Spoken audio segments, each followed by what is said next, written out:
여기 뭐 미국 오신 분들, 미국에서 이제 이민생활 하신 분들 이제 연수가 다양하신데, 여러분들은 내가 미국 이민 생활에 적응했다는 것을 어떻게 아시게 되었습니까? 저는 의사 만나러 갔을 때 이제 대기실에 앉아서 짜증을 덜 내는 모습을 보고 알았어요. 이제 내가 좀 미국 생활에 적응했구나. 처음에 미국 와서 정말 힘들었던 것 중에 하나가 기다리는 거. 특히 관공서 가면 그냥 하염없이 기다려야죠. 운전면허증을 하러 갔는데 그 작은 5천 명도 안 사는 아주 시골 동네였습니다. 갔더니 앞에 있는 분들이 그 일하는 분하고 이제 이야기하는데 다 아는 사람이니까 그냥 하염없이 이야기하는 거예요. 하염없이 이야기하시고, 그리고 이제 내 순서가 분명히 몇 명 안 남았는데도 그냥 한참을 기다리게 하더라고. 그래서 얼마나 짜증이 나든지. 하여튼 가는 곳마다 기다리는 게 일입니다. 미국에서는 일. 근데 어느 순간부터는 애들 데리고 이제 병원에 가서 기다리면 별로 지루하지가 않아요. 처음에는 처음 병원 갔을 때 병원 가면 이제 이름을 이렇게 쓰잖아요. 누구 왔다.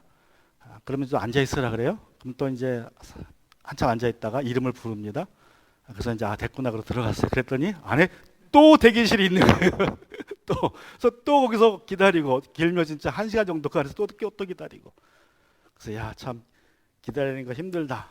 요새는 그래도 스마트폰이 있으니까 그냥 그거 보면 돼요. 뭐 듣던지 설교를 듣던지 하여튼 뭐 딴짓하면 되는데 20년 전에는 그런 것도 없으니까 진짜 힘들었는데 어느 순간 병원에 갔는데 기다리는 게 덜 짜증스럽더라고요.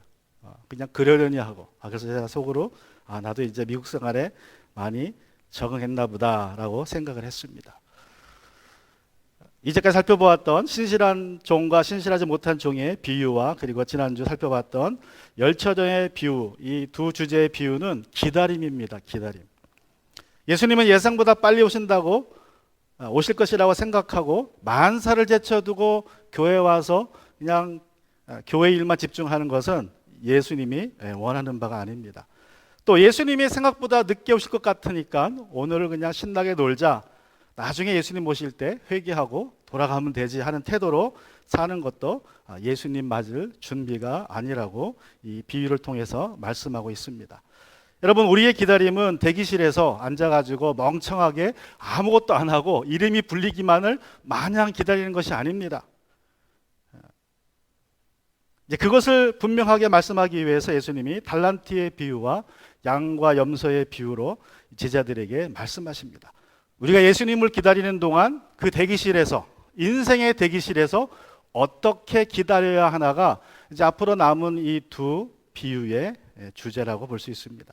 자, 그래서 이제 오늘과 다음 주 그리고 이제 또 오는 계속 이어지는 주를 통해서 이 두 비유를 살펴보는데, 오늘은 먼저 달란트의 비유를 통해서 예수님이 우리가 어떻게 기다려야 하는지, 무슨 말씀을 하시는지 같이 살펴보고자 합니다. 25장 14절과 15절에 보시면 또 하늘나라는 이런 사람 사정과 같다. 어떤 사람이 여행을 떠나면서 자기 종들을 불러서 자기의 재산을 그들에게 맡겼다. 그는 각 사람의 능력을 따라 한 사람에게는 5달란트를 주고 또 한 사람에게는 2달란트를 주고 또 한 사람에게는 1달란트를 주고 떠났다. 예수님은 하늘나라를 여행을 떠나는 주인에게서 달란트를 받은 종들에게 비유하십니다. 열처녀에 비유해서 열처녀는 신랑에게 받은 것이 아무것도 없습니다. 대신 열처녀들이 준비해야 됐습니다. 무엇입니까? 횃불과 기름이 가득한 기름통을 준비하는 것이 그들의 임무였습니다. 그것이 그들의 기다림의 목적이었어요. 그런데 이제 오늘 살펴볼 달란트의 비유에 보면 주인이 여행을 떠나면서 새 종들에게 달란트를 주고 떠납니다. 한 종에게는 5달란트, 한 종에게는 2달란트, 한 종에게는 1달란트를 맡기고 떠납니다. 여기서 달란트는 화폐의 단위가 아니라 무게의 단위입니다. 1달란트는 무게가 30kg이라고 그래요. 30kg. 그래서 그 당시에 이제 무게 단위로는, 특별히 금속을 재는 무게 단위로는 제일 무거운 단위라고 합니다. 이 달란트가 화폐의 단위로 사용되는 것은 금이나 은이나 동의 무게를 재는 단위이기 때문에 그렇습니다. 그래서 100kg도 아니고 또 30kg라고 한 것은 여러분 100kg 같으면은 보통 사람들은 들지도 못하겠죠. 특별히 금속이라면 이거 들지도 못합니다. 근데 30kg이기 때문에 자루에 들어있으면 그래도 들 수 있고 옮길 수 있습니다. 그래서 아마 30kg라고 정한 것 같아요. 한 남자가 힘들지만 들고 옮길 수 있는 그 무게가 30kg이기 때문에 30kg로 한 것이 아닐까 생각하는데, 그래서 어떤 나라의 성경은요, 이 달란트라고 번역하면 이해가 안 되니까 자루라고 번역해서 자루, 돈자루 하나 30kg. 그런데 같은 30kg 돈자루라도 그 안에 뭐가 있느냐에 따라 다르죠? 그죠? 그게 금이 들어있으면 제일 비싼 겁니다. 금 30kg 또는 은 30kg 또는 동 30kg. 자, 그러면 그 중에 제일 비싼 거는 같은 30kg라도 금이 제일 비싸죠. 그래서 이제 이게 무게가 단위가 돼버린 거예요. 돈의 단위가. 자, 이 비유에서 달란트는 은 달란트입니다. 그것을 마태복음 25장 18절에서 우리가 알 수 있습니다. 그러나 한 달란트 받은 사람은 가서 땅을 파고 주인의 돈을 숨겼다. 여기서 돈이라는 단어가 헬라어로 아구리온이라는 말인데, 이 아구리온이 은을 말합니다. 은. 그래서 이 달란트에 비해 나오는 달란트는 은 달란트입니다. 여러분, 은 달란트라도 한 달란트는 결코 적은 액수가 아닙니다. 은 몇 킬로그램? 30kg. 은 한 자루. 자, 이 은 한 달란트는 6,000데나리온이라 그래요. 6,000데나리온. 그래서 남자가 20년을 쓰지도 않고 먹지도 않고 일해서 모아야 할 돈의 액수가 이 6,000데나리온이라고 합니다. 남자가 하루 일하면 원 데나리를 벌어요. 이 원 데나리가 은화 하나입니다. 은화 하나. 그거에 6,000개가 은 달란트예요. 원 달란트. 원 하나, 은 한 달란트. 엄청난 돈이죠? 자, 여러분, 그래서 이 남자가 20년 일해서 쓰지 않고 먹지 않고 모아야 할 돈이라면, 여러분, 그 당시 19세기 초, 20세기 초까지만 해도 남자들의, 세계 거의 모든 나라의 남자들의 평균 그 수명이 40세를 넘지 못했습니다. 39, 40세 소반이었어요. 20세기 초반까지만 해도. 조선시대, 조선 말기 고종시대 남자들 평균 수명이 40대고, 베트남은 70년대까지만 해도 평균 수명이 42살인가 그랬어요. 그러니까 결국 40년을 이때 산다 그러면 남자가 반평생 벌어서 모아야 할 돈이 은 1달란트입니다. 자, 그래서 이 주인이 종들에게 여행을 떠나면서 5달란트, 2달란트, 1달란트 주었다는 말은 이 주인이 어떤 사람이다? 엄청난 부자라는 것을 우리가 알 수 있습니다. 상상을 초월하는 갑부입니다. 자, 이 비유에서 여행을 떠나는 어떤 사람은 우리가 다 아는 것처럼 예수님을 의미합니다. 자, 어떤 사람, 예수님이 여행을 떠나면서 말은 이제 하늘로 올라가시면서 승천하시면서라는 뜻입니다. 종들은 제자들입니다. 제자들. 마태복음에서 종들은 제자들을 의미합니다. 그리고 이제 달란트라는 것은 그 의미가 하나님이 주신 모든 것이라고 우리가 일반적으로 이해할 수 있습니다. 이 달란트에 대한 해석은 매우 다양합니다. 최초의 해석, 초대교회 처음 제자들은 이 달란트를 하나님의 말씀 또는 복음이라고 해석을 했습니다. 그래서 하나님의 말씀을 얼마나 받았느냐, 그렇게 해석을 한 거예요. 근데 오리겐이라는 교부가 이 5달란트, 2달란트 그리고 1달란트를 성경을 해석하는 능력이라고 이제 해석을 했습니다. 그냥 말씀이 아니라 그 말씀을 받은 말씀을 해석할 수 있는 능력. 5달란트가 있고 2달란트가 있고 1달란트가 있는데 5달란트는 성경을 영적으로 해석할 수 있는 사람이라 그랬어요. 영적으로 해석할 수 있는 능력, 영이 할 수 있는 능력. 여러분, 당시 초대교회에는요, 성경을 어떻게 해석했냐면 영적으로 해석했습니다. 그걸 알레고리라 그래요. 알레고리. 모든 단어에 어떤 의미가 숨겨져 있다고 생각을 해서 그 의미를 찾아내는 해석을 했습니다. 그래서 들으면요, 굉장히 은혜롭습니다. 교훈되는 이야기도 많고 은혜롭고 아주 깊어요. 근데 문제는 뭐예요? 이 알레고리의 문제는 뭐예요? 일관성이 없어요. 사람마다 다 다릅니다, 해석이. 그리고 같은 사람이라도 같은 말을 다른 성경에 가서는 또 다르게 해석을 해요. 그래서 일관성이 거의 없습니다. 그래서 들을 때는 은혜로운데 이 잘못하다가는 이상한 데로 빠지기가 십상이에요. 뭐 하나 잘못 잡으면. 그런데 오리겐은 그것을 5달란트 받은 사람의 능력이라고 얘기했습니다. 그럼 2달란트는 뭐냐? 2달란트는 영해를 하는데 깊게 못 들어가요. 문자적인 해석보다는 좀 깊어요. 근데 깊게 못 들어가는 사람을 2달란트 받은 사람이고, 1달란트 받은 사람은 그냥 문자적으로 성경을 해석하는 사람. 그래서 오리겐의 관점에서 볼 때 오늘날 대부분의 설교자들은 아마도 2달란트 받았거나 1달란트 받은 설교자들이라고 할 수 있겠죠. 자, 오리겐 이후로 달란트를 성령의 은사에 비유되었습니다. 고린도서 12장 12절과 31절에 나오는 성령의 각종 은사들이 있는데, 그 은사들을 많이 받았으면 5달란트, 그냥 적당히 받았으면 2달란트, 하나 받았으면 1달란트라는 식으로 이해했다는 것입니다. 자, 이제 그 이후에 제롬이라는 교부는 이 5달란트를 육신의 오감을 통해서 성경을 이해하는 능력이라고 그렇게 해석했다고 합니다. 저도 이걸 주석책에서 본 이야기이기 때문에 자세하게 어떤 내용인지는 알지 못하지만, 어쨌든 이분은 그렇게 해석을 했고, 이 해석을 통하여서 결국 달란트라는 말이 타고난 재능이라는 말로 해석이 되었습니다. 이해가 되었습니다.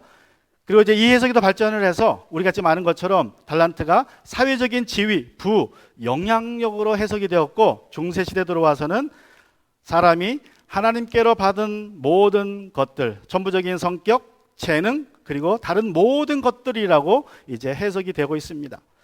자, 그런데 15절에 보면 어떻게 얘기하고 있습니까? 15절을 보시면, 그는 주인은 각 사람의 능력을 따라 한 사람에게는 5달란트 주고, 한 사람에게는 2달란트를 주고, 한 사람에게는 1달란트를 주었다라고 말씀합니다. 그러므로 여기서 그 주인이 종들의 능력에 따라라고 주었다는 말은 결국 이 각 사람의 능력이 뭐예요? 타고날 때부터 받은 능력이겠죠. 천부적인 능력입니다. 그러므로 달란트는 천부적인 능력이라기보다는 내가 태어난 이후에 하나님께서 우리 각자에게 주신 물질이나 사회적인 지위나 영향력이나 어떤 기회라고 우리가 좀 더 구체적으로 해석할 수 있습니다. 자, 14절에서 주인은 자기의 재산을, 자기 종들을 불러서 자기의 재산을 종들에게 맡겼다라고 말씀하고 있습니다. 자, 이 말씀을 근거로 해서 우리는 구원받은 모든 사람들이 누구라고 이해합니까? 내가 구원받았으면 우리는 어떻게 살아야 된다? 우리가 하나님의 종임을 인정하고 내가 가진 모든 것이 하나님께로부터 받은 것임을 인정하는 삶, 청지기로서의 삶을 사는 것을 우리가 인정합니다. 그래서 구원받은 사람은 청지기입니다. 청지기. 누구나, 뭐 목사나 선교사나 집사나 뭐 어떤 직분자가 뿐만 아니라 내가 구원받았다고 확신하면, 믿으면 나는 청지기인 것입니다. 여러분, 성경에서 청지기의 삶을 살았던, 특별히 구약에서 대표적인 인물이 누구일까요? 뭐 다 청지기로 살았지만 그래도 그 중에서 이 사람은 정말 청지기의 모범이 되는 사람이다. 뭐 욥도 청지기로 살았죠. 욥보다도 더 청지기로 산 사람이 있습니다. 누구입니까? 바로 욥입니다. 욥이 정말 천지기의 표성이에요. 표성. 욥기서 1장 1절부터 3절에 보면 욥에 대해서 이렇게 설명하고 있습니다. 우스라는 곳에 욥이 살고, 욥이라는 사람이 살고 있었습니다. 그는 흠이 없고 정직하였으며 하나님을 경외하며 악을 멀리하는 사람이었다. 그에게는 아들 7과 딸 3이 있고 양이 7,000마리, 낙타가 3,000마리, 겨리소가 500쌍. 그러니까 1,000마리란 소리죠. 암나귀가 500마리나 있었고 종도 아주 많았다. 그는 동방에서 으뜸 가는 부자였다. 욥이 2가지가 으뜸이라 그래요. 2가지. 그죠? 첫 번째가 뭡니까? 흠이 없고 정직하고 하나님을 경외하며 악을 멀리하는 사람. 의에 있어서는 으뜸이었어요. 의에 있어서 으뜸. 믿음에 있어서는 으뜸이었습니다. 또 2번째는 뭐가 으뜸입니까? 동방에서 부에 있어서, 물질에 있어서 으뜸입니다. 그래서 동방의 욥은 의와 믿음과 물질에 있어서는 으뜸인 사람입니다. 근데 동방에 어디에 살았어요? 우스에 살았습니다. 우스에. 누가 또 우스 출신입니까? 누가 우스의 출신이에요? 아브라함이죠. 욥과 아브라함은 이 비슷한 시기에 살았던 사람이라고 합니다. 그러므로 동방에는 믿음의 사람 욥이 있었고, 서방에는 팔레스타인에 누가 있었어요? 믿음의 사람 아브라함이 있었습니다. 자, 이 욥에게 어떤 일이 벌어집니까? 어느 날 하루아침에 10자녀를 잃게 됩니다. 사고로 하루아침에 도적들에게 모든 양떼를 빼앗기고 종들이 죽습니다. 한 종만 살아남습니다. 그때 욥이 뭐라고 고백을 합니까? 하루아침에 모든 걸 잃었지만 주신 이도 하나님이시요 취하신 이도 하나님이시고 그러므로 오직 하나님만 찬양 받으실 분입니다. 하나님만 찬양받기에 합당하신 분입니다. 그가 가진 모든 것을 다 잃었음에도 불구하고 그는 하나님을 찬양합니다. 그에게 청지기의 믿음이 있었기 때문에 가능했던 고백입니다. 주님이 다시 오실 때까지 이 땅에서 우리의 삶은 청지기의 삶입니다. 여기 계신 분들도 믿음에 관하여서 또 물질에 관하여서 신실한 청지기로 사시는 분줄로 믿습니다. 우리 교회가 작은 교회임에도 불구하고 그래도 아직까지 몇 년 동안 교회가 운영되고 있는 것을 보면 정말 감사할 따름이에요. 여러분이 청지기로서 열심히 믿음으로 신실하게 사시기 때문에 그렇게 된다고 믿습니다. 여러분, 종말 신앙으로 산다는 것은 그래서 청지기 신앙으로 산다는 것입니다. 하나님이 여러분에게 무엇을 맡기셨습니까? 얼마나 맡기셨습니까? 자녀도 물질도 재능도 재주도 다 주님이 주신 달란트입니다. 그래서 종말 신앙은 청지기 신앙입니다. 여러분, 종말의 때에 청지기로서 우리가 어떻게 살아야 합니까? 부자 주인이 종들에게 각각 5달란트와 2달란트와 그리고 1달란트를 주고 언제 돌아올지 모르는 먼 여행을 떠났습니다. 그때 종들은 어떻게 했습니까? 우리 16절부터 보시면 5달란트를 받은 사람은 곧 가서 그것으로 장사를 하여 5달란트를 더 벌었다. 2달란트를 받은 사람도 그와 같이 하여 2달란트를 더 벌었다. 그러나 1달란트 받은 사람은 가서 땅을 파고 주인의 돈을 숨겼다. 두 가지 다른 반응이 나왔습니다. 5달란트와 2달란트 받은 두 종과 또 1달란트 받은 종이 다르게 반응을 보였습니다. 5달란트 받은 종은 어떻게 했습니까? 곧 가서 그것을 가지고 장사했다고 이해합니다. 그 받은 달란트를 가지고 그냥 곧바로 언제 오실까요? 주인이 주고 떠나자마자 간 거겠죠? 주인이 주고 여행을 떠나자마자 그 5달란트를 가지고 시장으로 달려갑니다. 그리고 장사하기 시작합니다. 2달란트 받은 종도 그와 같이 하였다고 말씀하고 있어요. 그와 같이 곧 가서 장사하였어요. 자, 이거 첫 번째 반응입니다. 중요한 것은 곧 가서라는 표현이에요. 곧 가서. 이것은 그들의 마음속에 담겨있는 열심과 열정을 보여주는 단어입니다. 곧 가다. 여러분이 뭔가 어떤 일에 기대가 크고 열심히 있고 그러면 어떻게 합니까? 곧 가죠? 흔히 사람들이 그래요. 지림신이 내린다 그러죠. 요새 표현, 애들 표현이. 막 지림신이 내리면 어떻게 합니까? 돈 생기면 곧 가서 사고 싶은 걸 삽니다. 그런 지금 모습이에요.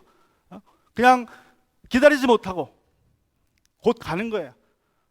우리 애들이 며칠 전에 학교에서 병아리 2마리를 받아왔어요. 애들이 너무 좋아하죠. 그냥 뭐 개 키우자, 고양이 키우자 노상 그랬거든요. 우리는 안 된다. 노상 노래를 불러요. 개 키우자, 목 키우자, 안 된다. 그러다가 이제 어떤 선생님이 병아리를 그냥 공짜로 준다 그래서 가서 얼른 2마리를 받아왔어요.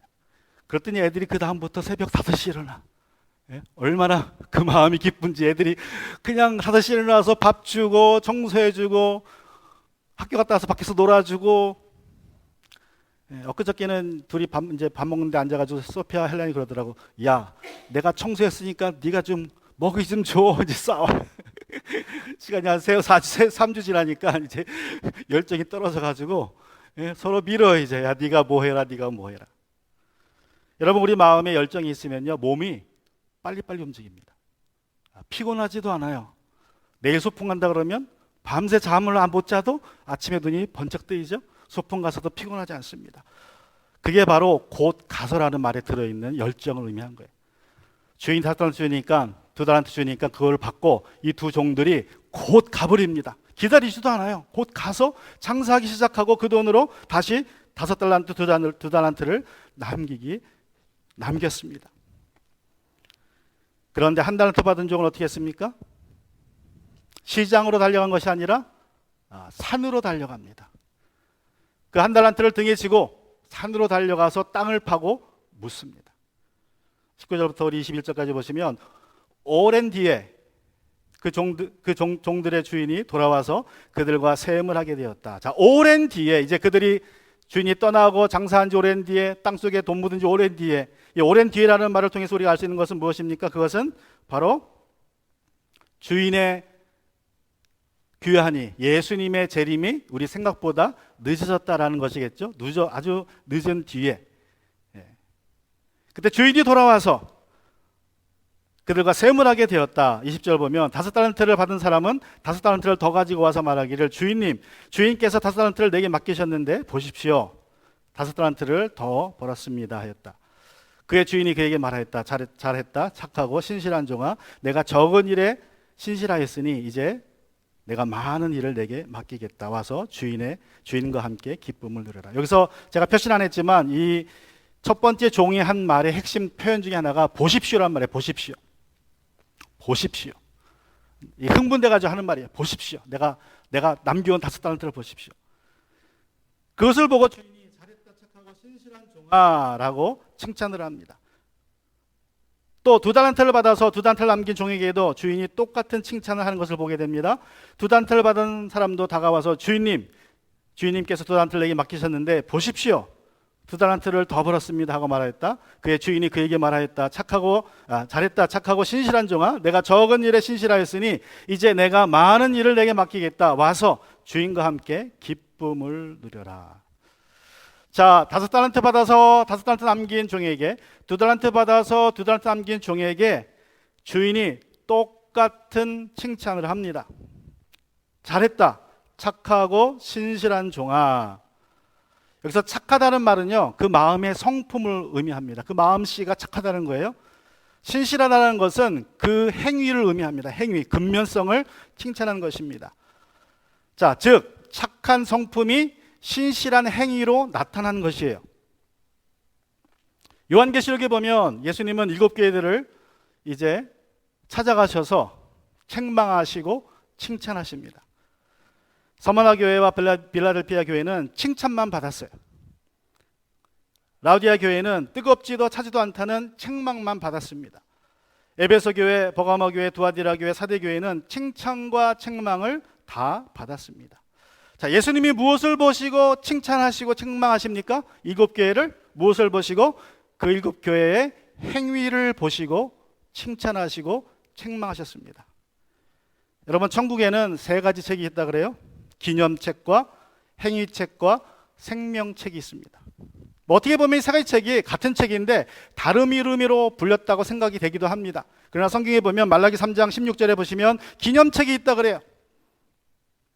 또 요한계시록 20장 12절과 15절에 보시면 우리의 행위를 기록한 행위책이 있고 그 행위책이 곧 생명책이라고 말씀하고 있습니다. 그래서 요한계시록에 보면요, 심판하시는 우리 예수님, 상 주시는 예수님은 우리의 행위에 근거해서 심판하시고 책망하시고 또 상도 주십니다. 여러분, 그런데 그런 생각이 들지 않습니까? 성경에 보면 하나님은 외모로 사람을 취하지 않는다고 하시고 마음의 중심을 보고 취한다 하셨는데 왜 행위를 보고 판단하시나? 왜 천국에 기념책과 행위책이 있나? 왜 예수님은 행위를 보시고 7교회를 심판하셨나? 여러분, 예수님이나 하나님이나 공통적으로 예수님이나 하나님은 우리의 행위를 꿰뚫어서 그 뒤에 있는 의도를 보실 수 있습니다. 하나님은 우리의 행위를 볼 뿐만 아니라 우리의 중심도 보세요. 내 마음속에 감춰있는 중심을 보십니다. 우리 인간들은 행위만 봅니다. 행위. 누구를 볼 때 행위만 보고 판단을 해요. 속마음은 추측을 해요. 저 사람은 행위가 이러니까 그럴 것이다. 추측을 합니다. 그래서 우리가 사기꾼에게 사기당하는 이유는 그 사람의 말, 그 현란한 말빨과 그 착한 행위, 그냥 무조건 잘해주죠. 예? 사기꾼 얘기 들어보면요, 한 짧으면 6개월, 길면 2년을 잘해준대요. 그냥 만날 때마다 밥 사주고 어디 데려가주고 놀게 해주고 2년 동안 뭔가를 해준대요. 계속. 그러다가 결정적으로 하나를 부탁한다 그럽니다. 그래서 사기당하는 거예요. 그냥 사기당하는 게 아니에요. 우리는 그 사람의 속마음을 모르니까 그 사람의 그 선한 행위만 보고 그 사람이 좋은 사람일 거다 판단했는데 그 판단이 잘못되어서 사기당하는 경우가 허다합니다. 그런데 우리 예수님은, 우리 하나님은 우리의 행위를 보시는데 그 행위 뒤에 숨어 있는 의도까지 보세요. 그래서 예수님이, 하나님이 행위를 보고 심판하신다는 말은 곧 그 사람의 외모와 중심을 다 보고 심판하신다는 뜻입니다. 그래서 하나님이 착하고 신실한 종아라고 말씀하신 것은 이 두 가지가 일치했다는 거예요. 우리는 외모만 보고 속을 모르니까 겉에만 보고 판단하고 사기당합니다.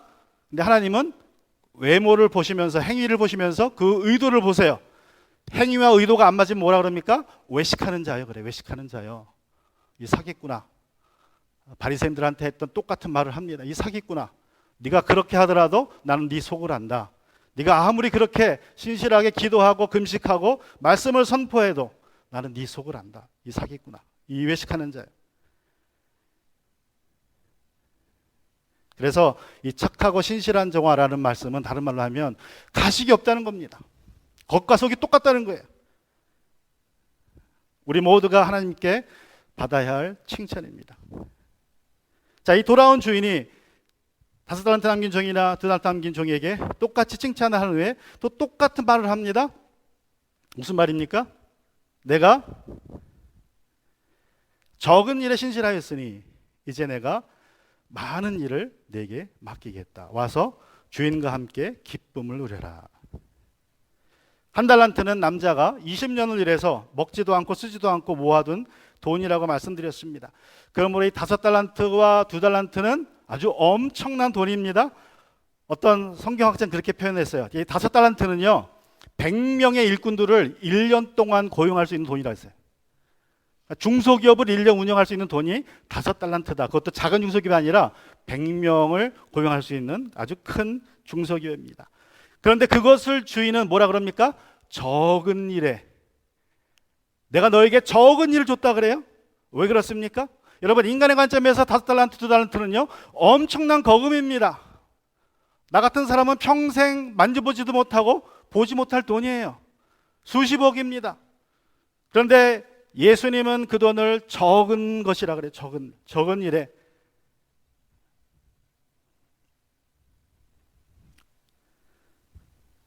여러분, 내가 아무리 큰 일을 했어도 하나님 보시기에는 적은 일입니다. 이것을 아는 사람들은 그가 자신이 얼마를 소유했든 간에, 무엇을 행했든 간에, 무엇이 되었든 간에 절대로 교만해질 수 없습니다. 내가 아무리 많이 가졌어도, 내가 아무리 큰 일을 했어도 하나님 보시기에는 어떤 것이기 때문에? 적은 일이기 때문에. 모든 것의 주인 되시는 하나님 앞에서는요 내가 가지고 있는 5달란트나 2달란트나 적은 일입니다. 적은 것입니다. 모든 것을 지으신 하나님 앞에서는 내가 무엇이 되든 간에 적은 일이에요. 며칠 전에 황교안 총리의 간증을 또 보았습니다. 저는 이분의 간증이 나오면, 유튜브에 올라오면 거의 다 봐요. 거의 뭐 비슷한 이야기지만, 다 아는 이야기지만, 그래도 아는 분이니까, 개인적으로 아는 분이니까 관심이 있어서 다 보는데, 이분의 간증은 들을 때마다 느끼는 것은 이분이 어렸을 때 공부 못하다가 믿음으로 구원을 알게 되고, 이제 믿는 자는 열심히 신앙생활도 해야 되고 공부도 열심히 된다, 그 한마디를 듣고 주일학교 교사한테 열심히 공부해서 꼴찌하던 분이 나중에는 1등이 돼서 좋은 고등학교 가고 좋은 대학교를 갔어요. 물론 좋은 대학교 가는 것이 서울대가 아니라 성균관대 갔습니다. 서울대는 떨어졌어요. 그래서 재수해서 가려다가 결국 성균관대를 지원해서 이제 가고 싶지 않은 학교에 갔어요. 그것도 이제 목사님이 상담을 해줘서 그래도 거기라도 가라. 재수하지 말고 거기라도 가서 이제 갔는데, 자기가 원하는 학교 못 갔으니까 1년 동안 너무 낙심이 돼서 공부를 안 했다 그래요. 그래서 거의 낙제 점수를 받았다 그럽니다. 그러다 이제 정신을 차리고 2학년부터 공부해서 열심히 공부해서 고시까지 패스했지만, 이분의 말씀을 들어보면 이분이 결국 고시를 패스하고 검사장이 되고, 그리고 나중에 국무총리가 되고 대통령 권한까지 되었지만, 여러분이 보셔서 아시는 것처럼 그 모습이 교만하지 않습니다. 왜냐하면 이분은 인정하세요. 나의 나 된 것은 다 하나님의 은혜지 내가 잘나서 된 것이 아니다. 하나님이 공부 열심히 해야 된다 해서 난 공부 열심히 했을 뿐이고 내가 열심히 살았을 뿐인데 하나님이 나를 여기까지 이끌어 주셨다라고 고백을 합니다. 대한민국에서는 최고의 권력자의 자리에 올랐음에도 불구하고 그것은 오직 하나님의 은혜라고, 하나님 관점에서는 적은 일이라고 고백합니다. 오늘 비유에서 주인은 적은 일에 신실한 종들에게 많은 일을 맡기겠다라고 말씀을 하고 있습니다. 자, 23절 다시 보시면 내가 적은 일에 신실하였으니 이제 내가 많은 일을 내게 맡기겠다. 자, 주인이 말하는 많은 일이 무엇을 뜻할까요? 오늘 본문에서는 그 많은 일이 무엇인지 나오지 않습니다. 그러나 이 달란트 비유를 통해서 제가 추측할 수 있는 것은, 자, 5달란트를 받은 종이 가서 장사를 해서 5달란트 남겼습니다. 10달란트가 되었습니다. 2달란트 받은 종이 가서 장사를 해서 2달란트 남겨서 4달란트가 되었어요. 주인이 그것을 가져갔습니까? 가져갔다는 기록이 없어요. 오히려 나중에 이야기를 보면 1달란트 받은 종이 그것을 땅에 숨겨두었다가 다시 가져왔을 때 주인이 어떻게 합니까? 그 1달란트를 10달란트 받은 종에게 줘버려요. 다시 말하면 주인이 원금과 이익금을 종들에게서 가져가지 않았어요. 그래서 내가 적은 일에 충성했으니까 더 큰 일을 맡기겠다는 말은 결국 내가 수고해서 얻은 열매를 다시 나에게 돌려주겠다는 뜻입니다. 이 비유에서만 본다면. 그죠? 그런 의미예요. 또 다른 말로 하면 단순히 물질이 아니라 내가 적은 일에 충성했더니 더 많은 일을 주겠다. 내가 적은 일에 책임을 다했더니 더 큰 책임을 주시겠다는 것입니다.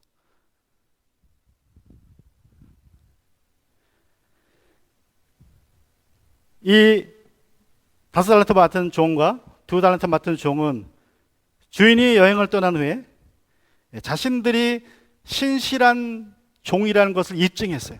그러니까 주인은 여행을 떠났지만 그 여행 기간 중에 이 두 종은 자신들이 주인에게 신실한 종이라는 것을 보여주었습니다.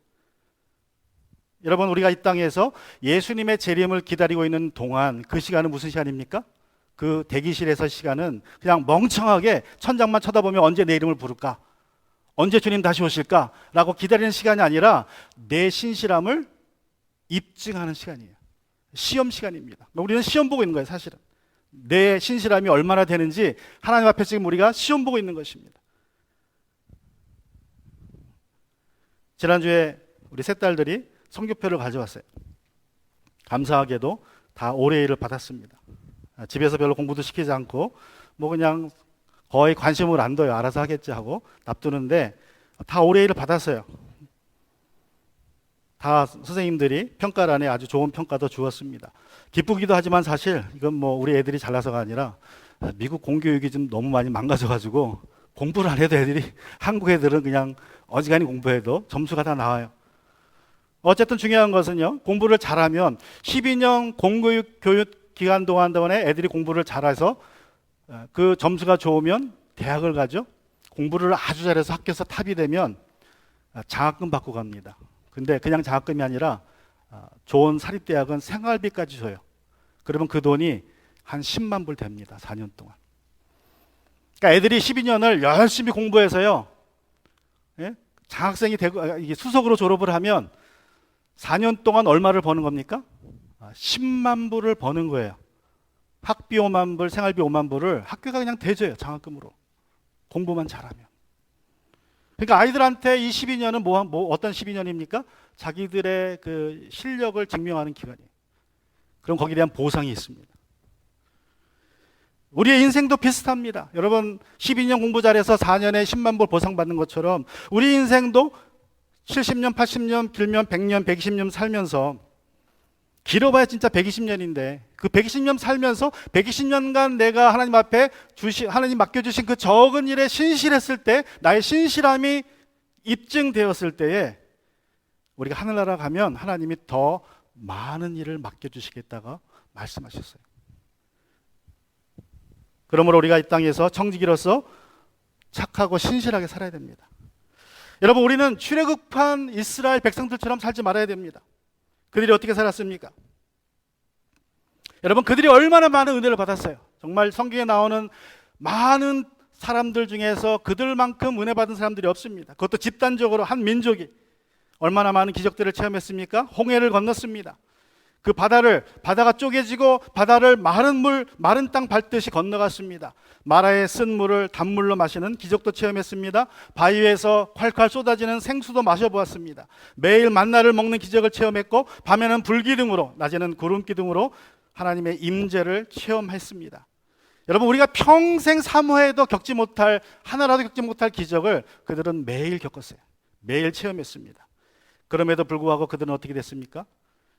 하나님을 시험하다가 다 광야에서 쓰러져 죽었습니다. 오직 시험에 통과한 사람은 갈렙과 여호수아밖에 없습니다. 그들만 가나안 땅에 들어갔습니다. 사도행전에 보면 광야교회라는 표현이 나와요. 광야교회. 우리가 광야교회에 갔다. 사실 교회뿐만 아니라 우리 인생도 광야에 있는 인생과 같습니다. 우리 인생이 광야에 있는 학교와 같아요. 그래서 우리 인생은 매일 광야 학교에서 시험을 보고 있는 것입니다. 우리는 여행을 떠나는 주인에게 달란트를 받은 종입니다. 여러분, 주인이 떠나면서 한 종에게는 5달란트 줬고, 한 종에게는 2달란트 줬고, 한 종에게는 1달란트 줬어요. 중요한 것은, 그리고 아무 말도 하지 않습니다. 지시가 없어요. 이거 뭐 해라 없습니다. 그냥 줬어요. 그리고 떠났어요. 여러분이 지금 달란트를 받았는데 그 달란트를 어떻게 쓸지는 여러분의 자유예요. 100% 여러분의 자유입니다. 아무도 간섭하지 않습니다. 내 시간, 내 물질, 내 건강, 내 자녀들, 내가 가진 모든 것을 내 마음대로 할 수 있습니다. 우리는 청직이지만. 그러나 거기에 대한 셈할 날이 있다는 것을 우리가 기억하셔야 돼요. 저는 여기서 이 교회에서 22년 목회하면서 제가 모든 사역을 자원봉사제로 한 이유가 바로 이것입니다. 우리가 다 청지기인데 그냥 알아서 기도하고 하나님이 마음 주시는 대로 하라는 거예요. 나는 사역만 적어놓을 테니까 여러분이 기도하시고 하나님 이끄시는 대로 이름을 적어놓고 할 수 있는 만큼 사역하세요. 보상도 여러분 겁니다. 제가 상급 주는 것도 아니고 제가 일 시키는 것도 아니고, 여러분이 청직이라면 기도하시고 사역을 결정하시고 여러분이 정하셔서 여러분이 하나님 앞에 수고한 만큼, 인정받는 만큼 상급 받으십시오. 그래서 저는 가급적이면 시키는 걸 피했어요. 시켜서 하는 일은 상급이 없으니까. 물론 마지못해 하더라도 안 하는 것보단 낫습니다. 그러나 우리는 하나님 앞에 청지기이고, 이 종의 이 비유처럼 주인이 종들에게 주고 떠났던 것처럼 하나님은 우리에게 간섭하지 않습니다. 그러나 책임은 물으세요. 우리가 청지기임을 안다면 내가 얼마 받았는지, 무엇을 맡았는지 별로 중요하지 않습니다. 내가 얼마 남겼는지도 별로 중요하지 않습니다. 주님이 우리에게 원하시는 것은 신실함입니다. 주님은 우리가 얼마나 성공했느냐를 원하시는 것이 아니라 얼마나 신실했느냐를 보시기 원합니다. 아주 오래된 이야기입니다. 여러 번 들으셨을 거예요. 우리 교회 오래 다니신 분들은. 어느 부잣집에 남자 노비가 둘이 있었습니다. 주인과 맺은 계약 기간이 끝나가요. 몇 년을 일하고 세경을 받기로 했는데 이제 오늘이 마지막 날입니다. 그 마지막 날 밤에 주인이 찾아왔어요. 그리고 집을 던져주면서 새끼줄을 꼬라 그럽니다. 마지막 일이니까 새끼줄 좀 꼬아달라. 아주 얇고 튼튼하게 길게 꼬아달라. 그리고 이제 주인이 가버렸습니다. 두 종이 새끼를 꼬기 시작합니다. 한 종은 그래도 마지막, 내일 이제 세경받고 돌아가는데 마지막이니까 그래 마지막 일 잘해주고 가자. 그러고 열심히 꼬아요. 아주 얇게 꼬라서 얇게 꼽니다. 얼마나 힘들어요, 얇게 꼬려면. 근데 다른 종은 그 모습을 보면서 주인이 마지막 날 잔치상은 남 차려줄 망정 마지막 날까지 일 시킨다고 막 원망불평하면서 대충 꼽니다. 대충 꼬다가 그냥 잠이 들어버렸어요. 다음날 아침이 되었습니다. 주인이 찾아와서 또 문을 열고 말합니다. 자, 자네들이 꼰 그 새끼줄을 가지고 나를 따라오게. 광으로 데리고 가요. 그리고 엽전이 담겨있는 항아리로 갑니다. 그리고 하는 말이, 자네들이 꼰 그 새끼줄에 담아갈 수 있을 만큼 엽전을 담아가게. 그것이 자네들의 쇠경이네. 밤새도록 새끼줄을 가늘고 길게 튼튼하게 짠 종은 엄청나게 많은 돈을 세경으로 받아갔지만 대충 짠 종은 너무 늦었어요. 여러분, 오늘 내게 맡겨진 일을 어떤 마음의 자세로 어떻게 하느냐에 대해 내가 받을 영원한 상급이 있습니다. 주님 앞에 섰을 때에 여기 있는 모든 분들이 잘했다, 착하고 신실한 종아, 내가 적은 일에 신실하였으니 내가 많은 일을 맡기겠다는 칭찬을 받으시는 여러분 되시기를 축원합니다. 우리 같이 시간 기도하기 원합니다. 오늘 말씀을 생각하시면서 우리 기도할 때에 주님,